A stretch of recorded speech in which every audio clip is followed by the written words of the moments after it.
నిన్న మా ఆయనకి ఒక నెంబర్ నుంచి కాల్ వచ్చింది. ఆ నెంబర్ చూడగానే ఫస్ట్ మా ఆయన షాక్ అయ్యారంట. ఎందుకంటే ఆ నెంబర్ యాస్టీ మా ఆయన నెంబరే. చూడండి 81061716. అక్కడ లాస్ట్లో 2 3 ఉన్నాయి కదా, అందులో ఒక్క లెటర్ మాత్రమే మారుతుంది. ఇంకా యాస్టీ మా ఆయన నెంబరే అది.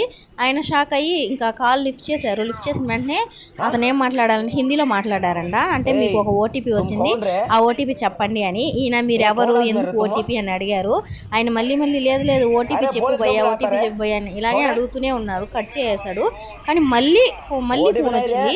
ఈయన అసలు తెలివిగా అసలు ఎవరు నువ్వు చెప్పు, నేను ఎందుకు చెప్పాలి ఓటీపీ అని ర్యాష్గా మాట్లాడాడు. అయినా కానీ వినలేదనమాట. ఆయన మాట్లాడుతూనే ఉన్నాడు, అడుగుతూనే ఉన్నాడు ఓటీపీ చెప్పు, ఓటీపీ ప్లీజ్ ప్లీజ్ అని అంటూనే ఉన్నాడు. ఇంక ఈయన నేను పోలీసులు చెప్తాను అది ఇది అంటే కూడా భయపడలేదనమాట. ఇంకా అడుగుతూనే ఉన్నాడు. నేను ఇంకా ఎందుకు వాళ్ళతో వాదించడం, నువ్వు కట్ చేసేయి అని చెప్తే ఇంకా కట్ చేసేసారు. తిరిగి మళ్ళీ చేయలేదు. ఫ్రెండ్స్ మీరు కొంచెం జాగ్రత్తగా ఉండండి, ఎక్కడ చూసినా ఈ ఫ్రాడ్ ఎక్కువైపోయింది అనమాట. ఓకేనా, బాయ్.